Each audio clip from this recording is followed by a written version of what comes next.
الحمد للہ رب العالمین والصلاة والسلام علی سید الانبیاء والمرسلین اما بعد فاعوذ باللہ من الشیطان الرجیم بسم اللہ الرحمن الرحیم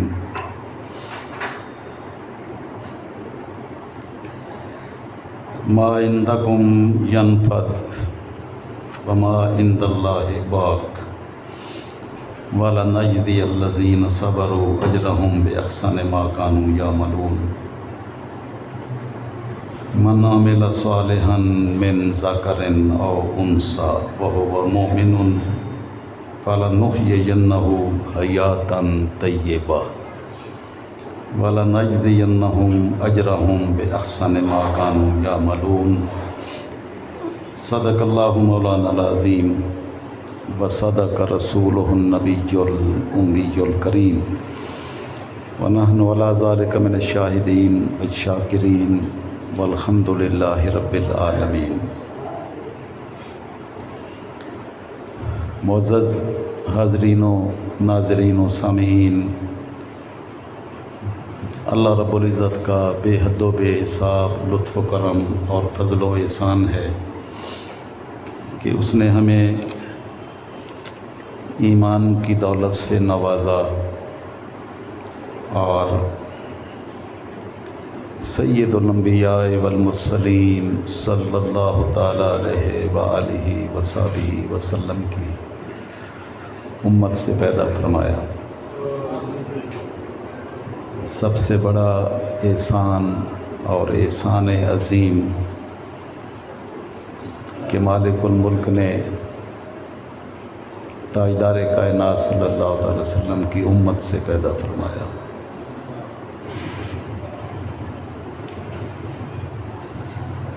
مومنین جن کو اللہ نے ایمان کی دولت عطا کی،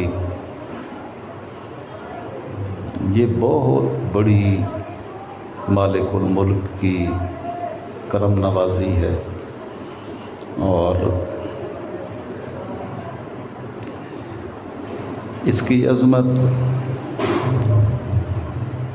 اس کی شان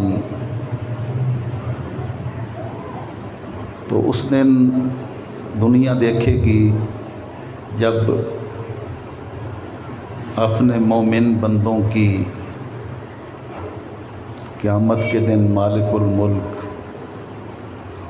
عزت و شان ساری کائنات کو دکھائے گا۔ پچھلے خطبات جمعۃ المبارک میں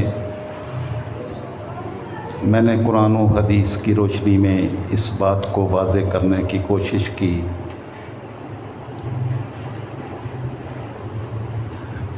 کہ اللہ رب العزت نے مومنین کی جانوں کی بہت بڑی قیمت لگائی ہے، اور وہ جنت ہے، یعنی آخرت کی ساری ابدی نعمتیں مالک الملک نے ایمان والوں کے لیے رکھی ہیں۔ تو کہیں غلطی نہ کر بیٹھنا کہ اپنی جان کو کہیں سستے بیچ دیں۔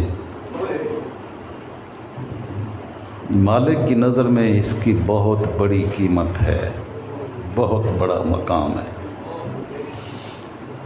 بس اسی حقیقت کو اجاگر کرنے کی ضرورت ہے کہ اہل ایمان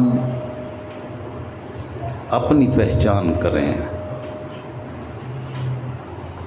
اور مالک الملک نے جتنی کرم نوازیاں اور جتنی رحمتیں مومنین کے لیے رکھی ہیں، ان کی قدر کریں۔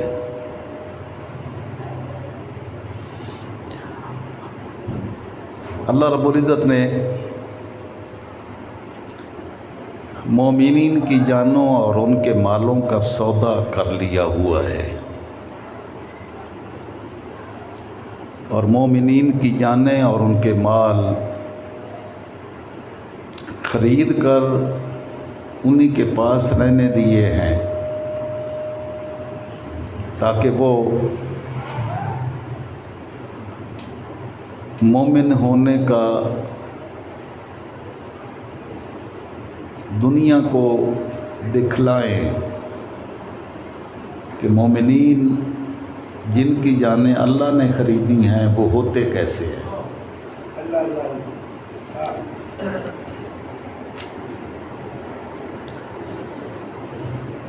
اور جب یہ حقیقت واضح ہے، آہستہ کریں اس کو،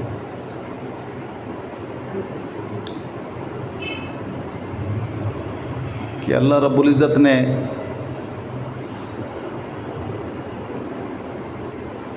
اتنا بڑا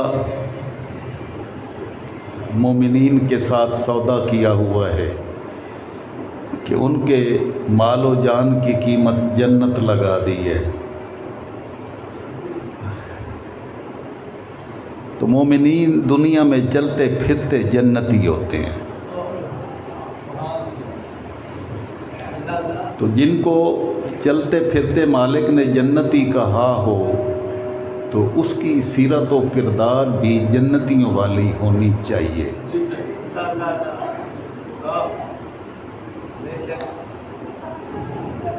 کیونکہ ساری عزتیں، ساری عظمتیں مالک نے اپنے بندوں کے لیے رکھی ہیں۔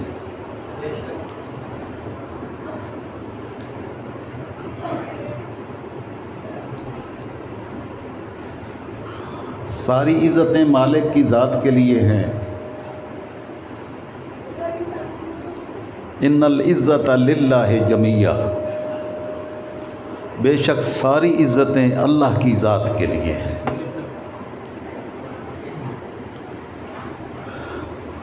لیکن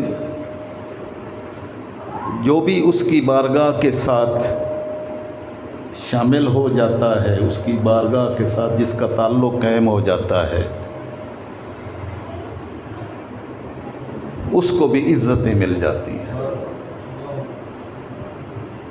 اللہ نے پھر ساری عزتیں اپنے انبیاء اور رسول کو عطا فرمائیں جو اس کی بارگاہ کے ساتھ منسلک ہیں، اور پھر مومنین جن کو سید الانبیاء صلی اللہ تعالی وسلم کی بارگاہ نصیب ہوئی، ان کو عزتیں بخشی۔ تو ساری عزتیں اللہ رب العزت کی ذات، اس کے رسول مکرم صلی اللہ تعالی وسلم کی ذات اور ان کے ماننے والے غلاموں مومنین کی لیے مالک نے عزتیں رکھی ہیں۔ وَلِلَّهِ الْعِزَّةُ وَلِرَسُولِهِ، عزت اللہ کے لیے ہے، اس کے رسول مکرم صلی اللہ علیہ وسلم کے لیے ہے، وَلِلْمُؤْمِنِينَ، اور سارے مومنین کے لیے۔ اس لیے مومن کی زندگی کا پاکیزہ ہونا بہت ضروری ہے۔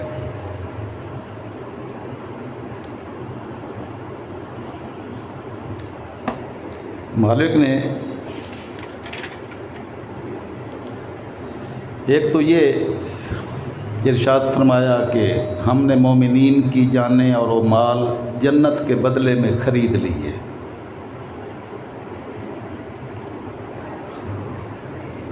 اب مومن اپنی جان لے کر نہیں چلتا،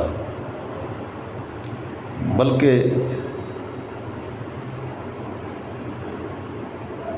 وہ مالک کے حکم کا پابند ہے، کیونکہ اس کے پاس اپنا ہے کچھ نہیں، وہ مالک کا ہے۔ تو مالک جیسے چاہے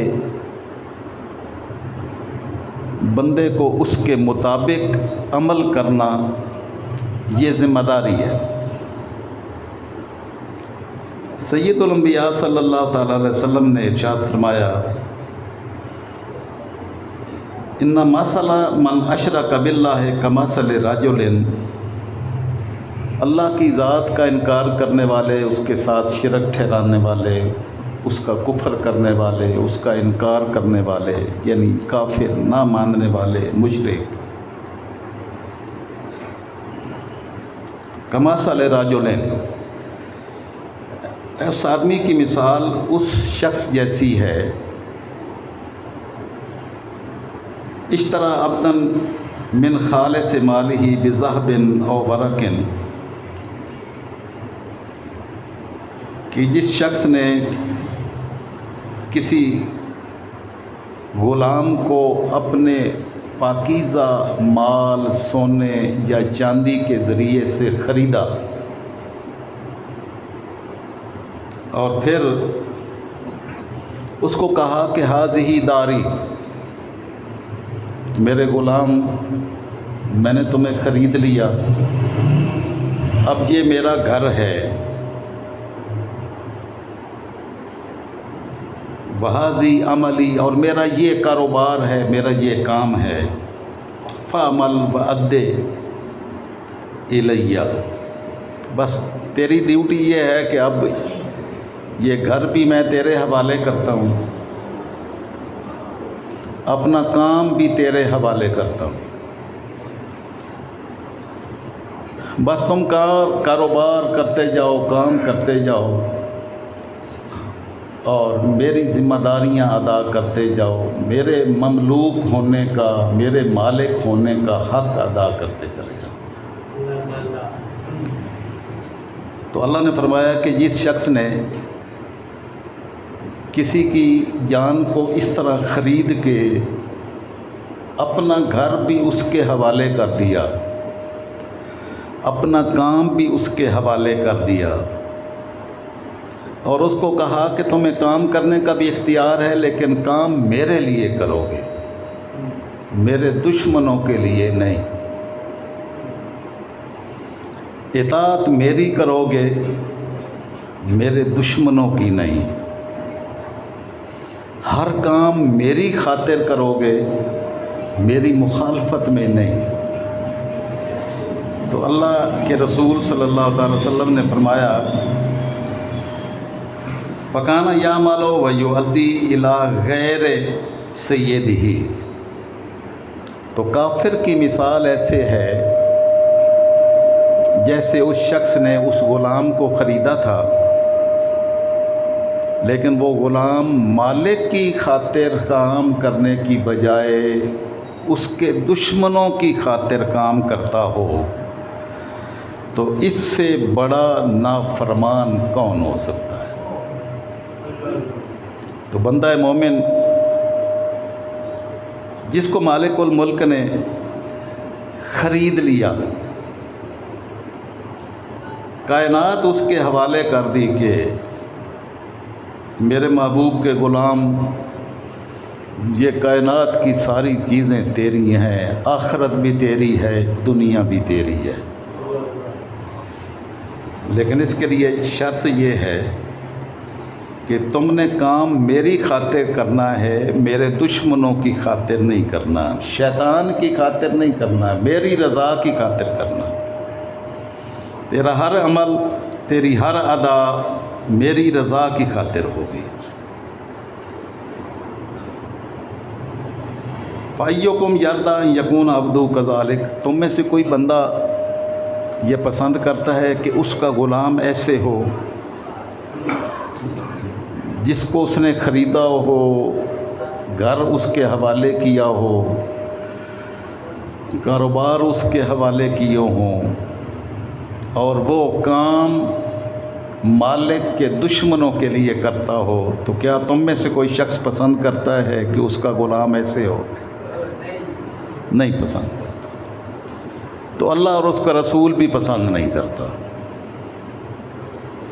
یہ سمجھانا تھا کہ اللہ اور اس کے رسول بھی یہ پسند نہیں کرتے کہ مالک الملک نے جن مومنین کی جانوں کو خریدا ہے، وہ اپنے کام شیطان کو خوش کرنے کے لیے کریں اور اللہ کی نافرمانی میں گزاریں۔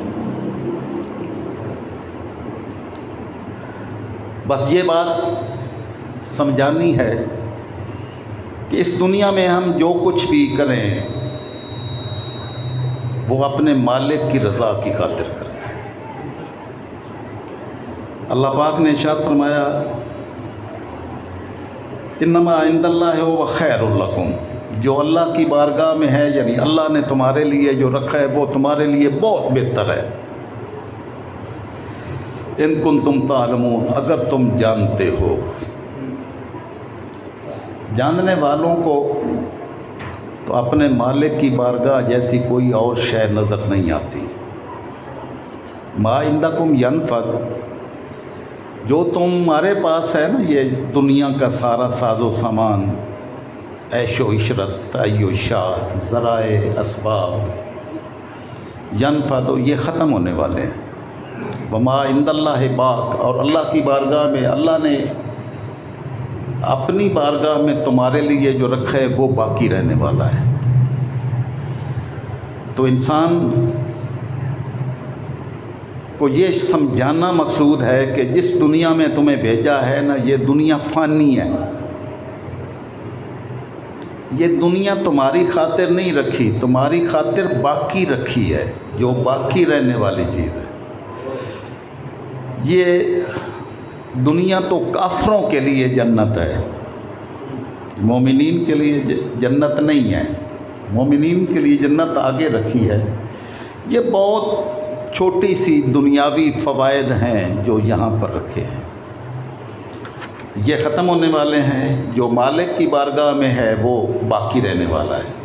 وَلَنَجْزِيَنَّ الَّذِينَ صَبَرُوا أَجْرَهُمْ، اور جو صبر کرنے والے لوگ ہیں ہم ان کو جو اس کا اجر دیں گے نا، اس صبر کا، یہاں پر مشکلات پر، کیونکہ وہ اپنوں کو مشکلات دیتا ہے۔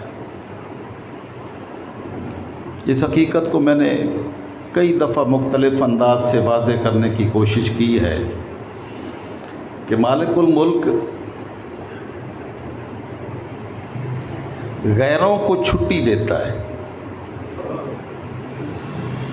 اپنوں کو گرفت میں لیتا ہے، اپنوں کو آزماتا ہے۔ کیونکہ جب تکالیف آتی ہیں تو انسان تکالیف کے نتیجے میں صبر کرتا ہے، اور اسی صبر کے نتیجے میں مالک الملک اس کے درجات کو بلند کرتا ہے، یہاں تک کہ میرے آقا نے فرمایا کہ بندہ مومن کے پاؤں میں کانٹا بھی چبھتا ہے تو اس کے بدلے میں بھی رب ذوالجلال اس کے درجات کو بلند کرتا ہے۔ نعرہ تکبیر، نعرہ رسالت، نعرہ حیدری، نعرہ تحقیق، نعرہ غوث۔ وَلَنَجْزِيَنَّ الَّذِينَ صَبَرُوا، جن لوگوں نے صبر کیا ہم ان کو ہر صورت جزا دیں گے، ہر صورت جزا دیں گے جنہوں نے صبر کیا۔ اور کیا جزا دیں گے؟ اجرہم، ان کے ان اجور سے جزا دیں گے، بِأَحْسَنِ مَا كَانُوا يَعْمَلُونَ، جتنا وہ کرتے تھے اس کے برابر نہیں، اس سے بہت زیادہ بڑھا کے جزا دیں گے۔ اور اس دنیا میں مالک نے مومنین کو آنے والی مشکلات کو آسان کرنے کے لیے ارشاد فرمایا ان اللہ مع الصابرین، اللہ صبر کرنے والوں کے ساتھ ہے۔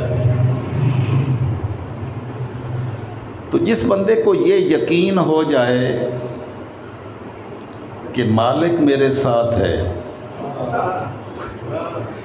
تو مالک کے ہوتے ہوئے کون سی چیز کی کمی ہے باقی جو وہ محسوس کرے کہ میرے پاس تو کچھ نہیں ہے؟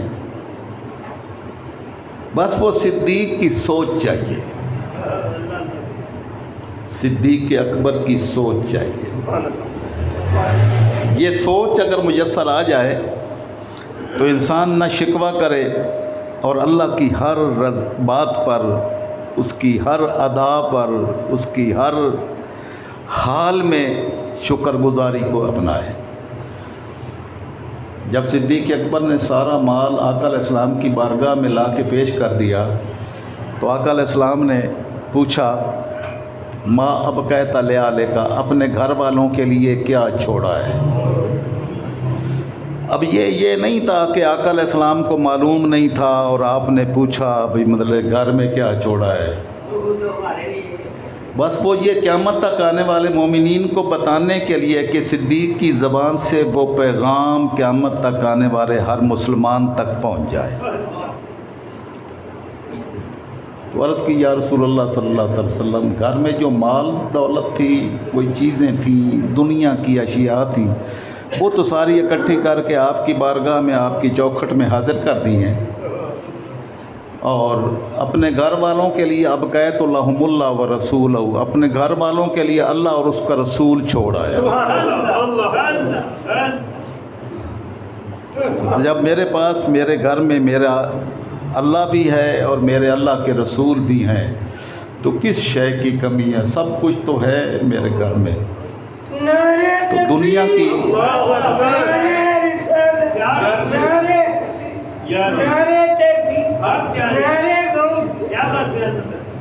دنیا کی کوئی شے ایسی نہیں ہے جو میرے پاس نہیں ہے. جب اللہ میرے پاس ہے، اللہ کا رسول میرے پاس ہے، تو مجھے کس شے کی کمی ہے؟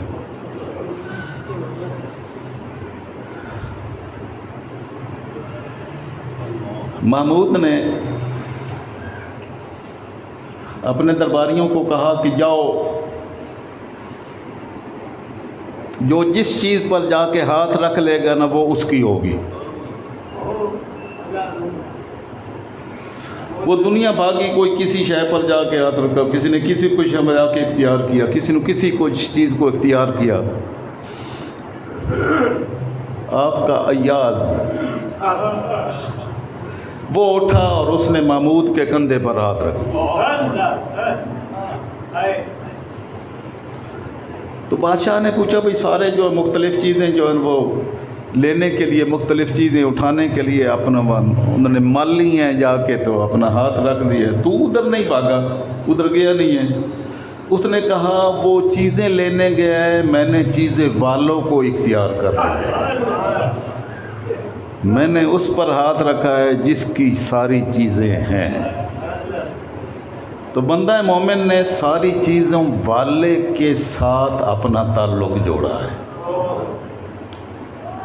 ان اللہ مع الصابرین، اللہ صبر کرنے والوں کے ساتھ ہے. تو مالک نے فرمایا ہم وہ اجر ادا کریں گے کہ وہ حسین تر اجر ہوگا جو دنیا میں وہ عمل کرتے رہے. اگلی آیت میں فرمایا من عمل صالحا، جس نے نیک اعمال کیے، صالح اعمال کیے، من ذکر و انثی، وہ مذکر ہو یا مؤنث، وہو مومن، اس شرط کے ساتھ کہ اس کو اللہ نے ایمان کی دولت عطا کی تھی، مومن ایمان کی حالت میں تھا، تو اس نے جو بھی صالح اعمال کیے، فَلَنُحْيِيَنَّهُ حَيَاةً طَيِّبَةً، تو ہم ان کو پاکیزہ زندگی گزارنے کی توفیق دیں گے. وہ پاکیزہ زندگی گزارے گا نہیں، یہ نہیں فرمایا کہ وہ پاکیزہ زندگی گزارے گا، یہ نہیں کہا. یعنی فاعل اس کو نہیں بنایا کہ وہ گزارے گا، نہیں، فاعل اپنے آپ کو بنایا کہ ہم اس کی زندگی حیات طیبہ بنا دیں گے، ہم بنائیں گے. فَلَنُحْيِيَنَّهُ، ہم اس کو ایسی زندگی عطا کریں گے جو حیات طیبہ پاکیزہ زندگی ہوگی. یہ دنیا کی زندگی، دنیا میں. وَلَنَجْزِيَنَّهُمْ أَجْرَهُمْ بِأَحْسَنِ مَا كَانُوا يَعْمَلُونَ، اور ہم ان کو اگلی زندگی کا اجر، اگلی زندگی میں اجر وہ عطا کریں گے جو اس کے اعمال سے کئی گنا زیادہ حسین تر ہوگا. میں نے آپ کو آج کی اس گفتگو میں دو چیزوں کو بالخصوص سمجھانا ہے. ایک تو یہ کہ اعمال صالحہ کیا ہوتے ہیں. ایک ہوتا ہے عمل، کام، کوئی بھی کام ہو، کوئی بھی کام کرنے والا کام کرتا ہے تو اس کو اس کا اجر، اس کا صلہ، یہ دنیا کا ضابطہ قانون ہے، اس کو صلہ اس کا عطا کیا جاتا ہے. لیکن ہر عمل، ہر کام بندہ مومن کا اللہ کی بارگاہ میں قبول ہوتا ہے اگر وہ عمل صالح ہو۔ اللہ کی بارگاہ میں صرف اعمال قبول نہیں ہوتے، اعمال صالحہ قبول ہوتے ہیں۔ کافر بھی عمل کرتا ہے لیکن کافر کا عمل صالح نہیں ہوتا، عمل صالح صرف مومنین کا ہوتا ہے۔ عمل صالح کے لیے 3 شرائط ہیں۔ پہلی شرط ہے کہ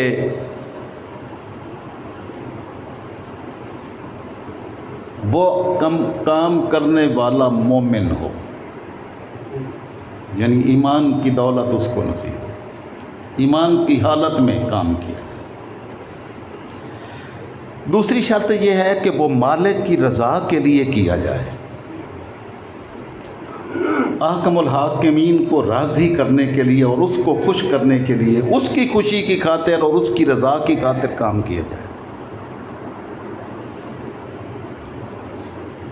اور تیسری شرط یہ ہے کہ وہ اتباع رسول میں کیا جائے صلی اللہ علیہ وسلم، یعنی جو بھی کام کریں تو اس نیت سے کریں کہ یہ سید الانبیاء صلی اللہ تعالی وسلم کی سنت ہے، میرے آقا نے کیا ہے تو آپ کی اتباع میں میں یہ کام کر رہا ہوں۔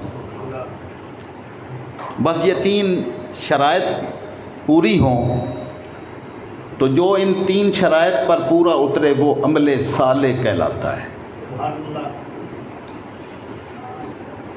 اللہ پاک نے ارشاد فرمایا والعصر ان الانسان لفی خسر، زمانے کی قسم انسان خسارے میں ہے، لیکن الا الذین آمنوا، فرمایا کہ نہیں، سارے خسارے میں نہیں ہیں۔ خسارے سے نکلنے والے پہلی شرط یہ پوری کرتے ہیں کہ ان کو اللہ ایمان کی دولت عطا کرتا ہے، ایمان والے خسارے سے نکل آئے۔ دنیا کی زندگی زمانے کی قسم اٹھائی کہ یہ دن بیت جاتا ہے، ہر ایک کی زندگی میں سے ایک دن روزانہ کم ہو جاتا ہے، خواہ کافر ہو مومن ہو، ہر ایک کی زندگی میں سے ایک دن نکل جاتا ہے۔ تو انسان سارے خسارے میں تھے، مگر خسارے سے نکلنے کی پہلی شرط یہ ہے کہ ان کو ایمان کی دولت اللہ تعالیٰ کر دے۔ ایمان والے جو ایمان لائے وہ اس خسارے سے نکل آئے، مالک نے بیان کیا کہ وہ خسارے سے نکل گئے۔ دوسری ان کی نشانی یہ ہے کہ عامل الصالحات، وہ نیک اعمال کرتے ہیں، صالحات صالح عمل کرتے ہیں۔ صالح عمل ہی قبول ہوتا ہے،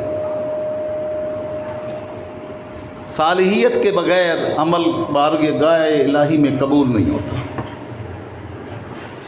مثلا میں نے ابھی آپ کو بتایا تھا کہ عمل صالح کے لیے 3 شرائط ہیں۔ پہلے ایمان کی دولت ہو، مومن کام کرے۔ نمبر 2 اللہ کی رضا، اس کی خوشنودی کی خاطر کرے کہ میرا مالک راضی ہوگا۔ اور تیسری یہ کہ میں سید الانبیاء جن کا میں غلام ہوں، ان کے حکم کی تعمیل میں اور ان کی اتباع میں میں یہ کام کر رہا ہوں۔ یہ 3 شرائط پائی جائیں تو عمل صالح بنتا ہے۔ تو اعمال صالحہ ہی قبول ہوتے ہیں۔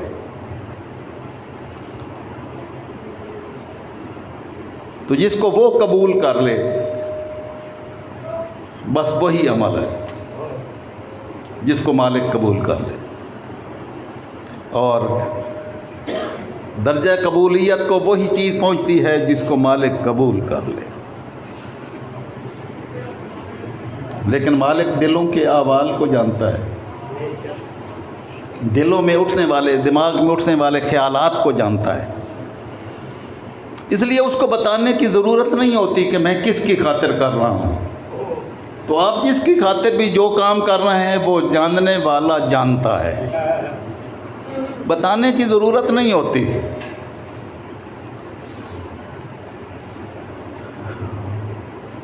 اور بلکہ وہ یہ بھی جانتا ہوتا ہے کہ مجھے اس بندے کو کس چیز کی ضرورت ہے.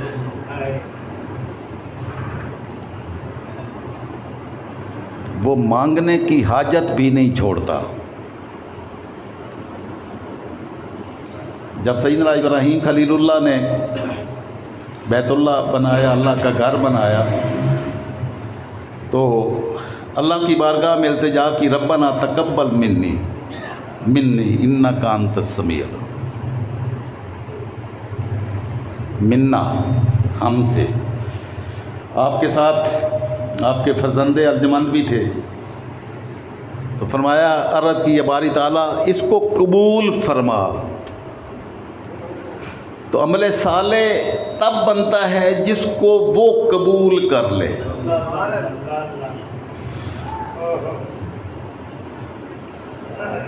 وہی سہاگن جو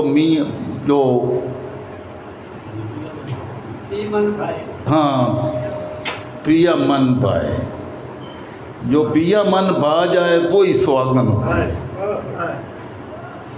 یعنی جس کا عمل اس کی بارگاہ میں قبول ہو جائے اور اس پر وہ خوش ہو جائے، راضی ہو جائے، وہی اعمال صالحہ ہوتے ہیں. فرمایا، من عمل صالحا من ذکر او انثی وہو مؤمن فلنحیینہ حیاۃ طیبہ. تو ہم ان کو پاکیزہ زندگی عطا کریں گے. اب پاکیزہ زندگی، حیات طیبہ، زندگی حیات طیبہ دے اللہ اپنے مومن بندوں کو حیات طیبہ دیتا ہے، پاکیزہ زندگی دیتا ہے. تو پاکیزہ زندگی دے اللہ اور اس میں شر ہو تو پھر مالک نے کہاں دی وہ حیات طیبہ؟ تو حیات طیبہ شر والوں کی تو ہوتی ہی نہیں ہے. جن کے من میں شر پیدا ہو، شر نمائندگی ہی شیطان کی ہے. مومن کبھی شر والا نہیں ہوتا، مومن ہمیشہ خیر والا ہوتا ہے. بس ایک ہی بات یہ یاد رکھ لیں کہ جس شخص کو مالک نے پازیٹیو سوچ دی، مثبت، اچھی، بھلائی، خیر کی سوچ دی، وہ خوش ہو جائے، اللہ نے اس کو اپنی بارگاہ کے ساتھ تعلق عطا کر دیا ہے. کیونکہ خیر ساری کی ساری اللہ کی بارگاہ میں ہے. تو جس کو بھی خیر کی سوچ اور پازیٹیوٹی نصیب ہو جائے، مثبت رہنا، خیر کا حامل ہونا، خیر کی بات سوچنا، خیر کی بات کرنا، بھلائی چاہنا، ہر ایک کا بھلا اور ہر ایک کی خیر سوچنا، اور نیگیٹیوٹی کو نکال کر، منفی سوچ کو نکال کر ہر مخلوق کے لیے خیر کا علم بردار ہو جانا ایمان کی نشانی ہے. اس کو ایمان کہتے ہیں. اس لیے کہ دو ہی قوتیں ہیں، ایک رحمان کا گروہ ہے جس کو حزب اللہ کہتے ہیں، اور ایک شیطان کا گروہ ہے جس کو حزب الشیطان کہتے ہیں. حزب الشیطان سارے منفی سوچ کے حامل لوگوں کا گروہ ہے. وہ انسانوں میں سے ہو، جنوں میں سے ہو، کوئی بھی ہو، جس کو منفی سوچنے کی عادت پڑ جائے، وہ سمجھے کہ میں اس دائرہ ربانی سے نکل رہا ہوں، اور اللہ کی بارگاہ، اللہ کے رسول کی بارگاہ میں جتنا مرضی وہ اپنے اعمال کرے اور اپنی نمازیں پڑھے، روزے رکھے، حج کرے، عمروں پہ جائے اور پتنی جبے کبے پہنے، جو مرضی کرتا رہے، اس کو مالک الملک اپنی بارگاہ کبھی نصیب نہیں کرتا. نہ اللہ کے رسول کی چوکھٹ نصیب ہوتی ہے۔ اللہ اور اس کے رسول کی بارگاہ صرف ان لوگوں کو نصیب ہوتی ہے جو خیر کے حامل ہوتے ہیں، جو ہر ایک کے لیے بھلا اور خیر سوچتے ہیں۔ ہم نے بزرگوں سے سنا کہ وہ ہر وقت ان کی زبان پہ یہی ہوتا تھا، باری تعالیٰ سب دا بھلا سب دی خیر۔ یہ ہمارے اسلاف کا کردار ہے۔ اس طرح مالک نے فرمایا کہ وَاجْتَنِبُوا الظَّنَّ إِنَّ بَعْدَ الظَّنِّ اِثْمٌ، بدگمانیوں سے بچو، کیونکہ بدگمانیاں بہت سارے گناہ ہوتی ہیں۔ یعنی حسن ظن رکھا کو، ہر ایک کے بارے میں اچھی سوچ رکھو، اور اچھی سوچ کے حامل ہی مومنین کا کردار والے ہوتے ہیں۔ سبحان اللہ، سبحان اللہ۔ معاشرہ جس میں مالک الملک اپنے مومن بندوں کو، اپنے محبوب کے غلاموں کو حیات طیبہ کا اعلان کرتا ہے کہ ہم ان کو حیات طیبہ، پاکیزہ زندگی دیں گے۔ وہ پاکیزہ زندگی کیا ہے؟ وہ پاکیزہ زندگی وہ ہے جس میں سوائے خیر کے اور کچھ نہ ہو، اس کو پاکیزہ زندگی کہتے ہیں۔ اللہ ولی الذین آمنوا، مالک نے اعلان فرمایا کہ اللہ مومنین کا دوست ہے۔ اللہ ولی الذین آمنوا، اللہ ایمان والوں کا دوست ہے۔ مومنین خوش ہو جاؤ، اللہ کا دوست بننا ہے تو اللہ خیر والوں کو اپنا دوست بناتا ہے، ایمان والوں۔ اور جب آپ لازمی بات ہے کہ آپ دنیا میں دیکھ لیں، کوئی کسی برے آدمی کی صحبت میں کوئی نہیں بیٹھتا، نہ اس کو کوئی دوست بناتا ہے، کیونکہ وہ اس کا اپنا کردار داؤ پہ لگ جاتا ہے کہ لوگ کہیں گے کہ اس کا تو اٹھنا بیٹھنا فلاں کے ساتھ ہے، تو جب وہ اس طرح کا ہے تو یہ بھی ایسا ہی ہوگا۔ دوست سے بندے کی پہچان ہوتی ہے کہ اس کے دوست کیسے ہیں، اور جس کا دوست اللہ اور اس کا رسول ہو تو اس کو اور کیا پہچان چاہیے؟ سب سے بڑی مومن کی پہچان یہ ہے کہ اس کے دوست اللہ اور اس کا رسول ہیں۔ تو اللہ نے فرمایا اللہ ولی الذین آمنوا، اللہ ایمان والوں کا دوست ہے۔ کرتا کیا ہے؟ یخرجہم من الظلمات الی النور، تاریکیوں سے نکال کر نور میں لاتا ہے۔ اللہ کیا کرتا ہے؟ تاریکیوں سے اپنے مومن بندوں کو نکال کر نور اور روشنی میں لے آتا ہے، نجاست سے نکال کر پاکیزگی میں لاتا ہے، حسد کی دلدل سے نکال کر خیر کے درخت سایہ دار کے نیچے لاتا ہے۔ یہ مالک کا کام ہے کہ تاریکیاں چھٹ جاتی ہیں، تاریکیوں سے نکال کر نور اور روشنی میں لے آتا ہے۔ لوگ تو نور کی بات کرتے پھرتے ہیں، اللہ نے تو ہر مومنین کے ساتھ وعدہ کیا ہے کہ ہم ان کو تاریکیوں سے نکال کر نور میں اس طرح لائیں گے کہ اس کا وجود سراپا نور بن جائے گا۔ اور مومن کا سراپا جو ہے وہ نور ہوتا ہے، تو سید الانبیاء کا کیا عالم ہوگا۔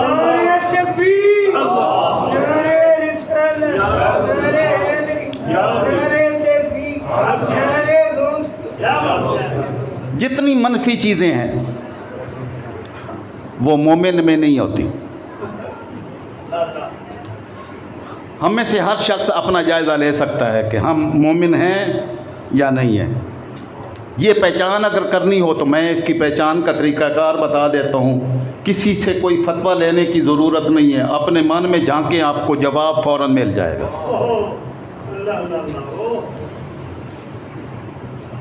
پہلے نمبر پہ کیا؟ مومن سچا ہوتا ہے، کیونکہ اللہ رسول کی صحبت جسے نصیب ہو وہ جھوٹا کیسے ہوگا؟ جو اللہ اور اس کے رسول کا دوست ہو، اللہ جس کو اپنا دوست بنائے اور وہ جھوٹا ہو تو اللہ نے وہ دوست کیسے بنایا؟ جھوٹے کو تو اللہ دوست نہیں بناتا۔ تو اس کا مطلب ہے جس نے اس کی دوستی کو قائم رکھنا ہے پہلے وہ سچ بولے گا، سچ بولے گا۔ جھوٹ بولنے والے اللہ اور رسول کے دوست نہیں ہو سکتے۔ سچ خیر ہے۔ اللہ اور اس کے رسول کی چوکھٹ سے صرف سچ کا حکم ملتا ہے۔ کونوا مصادقین، میرے بندو بس سچے لوگوں کا لڑ پکڑ لو، سچے لوگوں کے ساتھ ہو جاؤ۔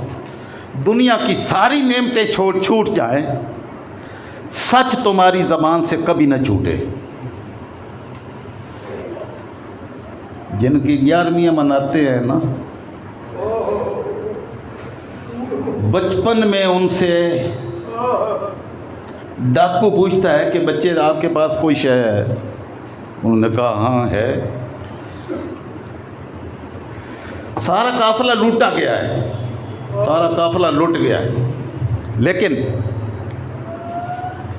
آپ سے پوچھتا ہے ڈاکو کہ آپ کے پاس کچھ ہے؟ اب اس کے تو وہم و گمان میں بھی یہ نہیں ہو سکتا تھا، ابھی ایک چھوٹے سے بچے کے پاس بھی بہت کچھ ہو سکتا ہے۔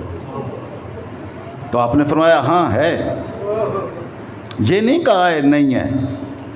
اپنا جائزہ لیں، نام کن کا لیتے ہیں، کردار ہمارا کیا ہے؟ فرماتے ہیں ہاں ہے۔ پوچھا کیا ہے؟ فرمایا میرے پاس 40 دینار ہیں سونے کے۔ تو اس نے کہا بچے وہ 40 دینار کہاں ہیں؟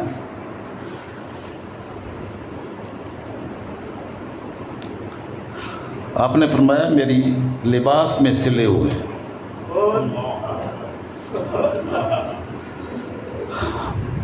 اب یہ خبر جب قافلے کے سردار تک پہنچی تو وہ آیا، پہلے تو اس نے صرف پوچھا تھا کہ کیا تمہارے پاس ہے؟ اس نے کہا ہاں میرے پاس بھی ہے۔ تو وہ سردار کو لے کے آیا، تو انہوں نے پوچھا بھی تو آپ کے پاس کیا ہے؟ تو آپ نے فرمایا میرے پاس 40 دینار ہیں سونے کے۔ تو اس نے کہا بھئی آپ اگر کہہ دیتے کہ میرے پاس نہیں ہے تو ہمیں تو کوئی شک بھی نہیں ہو سکتا تھا، تو آپ نے یہ مطلب کیوں اطلاق دی کہ میرے پاس سونے کے دینار ہیں؟ اس نے کہا میں نے اپنی والدہ سے وعدہ کیا تھا کہ میں کبھی جھوٹ نہیں بولوں گا، میں اپنی والدہ سے کیا ہوا وعدہ ہمیشہ وفا کروں گا، ساری دنیا کی دولت بھی اگر میرے پاس ہو وہ لٹ جائے تو میں وعدہ کیا ہوا وفا کروں گا، بے وفائی نہیں کروں گا۔ اور ہم سارا دن جھوٹ بول بول بول بول کے اپنے آپ کو مومن کہتے ہیں۔ تو اللہ ولی الذین آمنوا، اللہ مومنین کا دوست ہے، ظلمتوں سے جھوٹ کی تاریکیوں سے نکال کر سچ کے نور میں لے آتا ہے۔ تو جائزہ لینا ہو تو بڑی آسانی کے ساتھ لے سکتے ہیں کہ ہم اگر جھوٹ بولتے ہیں تو اللہ رسول کے ساتھ تعلق کوئی نہیں ہے، اگر سچ بولتے ہیں تو اللہ رسول کے ساتھ تعلق قائم ہے۔ وعدہ وفا کرنا،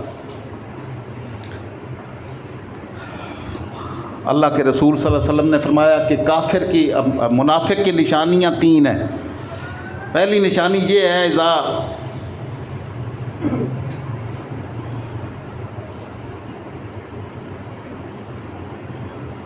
جب وہ بولتا ہے تو جھوٹ بولتا ہے، اذا حدث کذب، جب بات کرتا ہے تو جھوٹ ہی کرتا ہے، وَإِذَا وَعَدَ أَخْلَفَ، دوسری نشانی یہ ہے جب وعدہ کرتا ہے تو وعدہ خلافی کرتا ہے۔ آپ کو اپنے ارد گرد ہر بندہ آپ کو کہتا ہوا نظر آئے گا بس 2 منٹ بس، اور وہ 2 منٹ کبھی آتے ہی نہیں ہیں، ختم ہی نہیں ہوتے۔ کیا یہ ہمارا کردار نہیں ہے؟ یہ کسی مومن کا کردار ہے کہ ہر بات پہ جھوٹ بولتے ہیں، ہر جو وعدہ کرتے ہیں جھوٹا وعدہ کرتے ہیں۔ وَإِذَا اؤْتُمِنَ خَانَ، جب اس کو کوئی امانت دی جاتی ہے تو امانت میں خیانت کرتا ہے۔ یہ پاکیزہ زندگی نہیں ہے، یہ منافقوں کی نجاست بھری زندگی ہے، نجاست والی زندگی ہے۔ مومن کی زندگی صداقت پر قائم ہوتی ہے، ایفائے عہد پر قائم ہوتی ہے، امانت و دیانت پر قائم ہوتی ہے۔ مومن کبھی حاسد نہیں ہو سکتا، کسی پر اللہ کی دی ہوئی نعمت پر کبھی حسد نہیں کر سکتا، حاسد نہیں ہوگا مومن۔ جو حاسد ہے اس کا شیطان کے ساتھ تعلق ہے، ایمان کے ساتھ اس کا کوئی تعلق نہیں ہے، کیونکہ حیات طیبہ جب اللہ دیتا ہے تو وہ یہی تو پاکیزہ زندگی ہے کہ اس کو اللہ اسی میں خوشیاں عطا کرتا ہے۔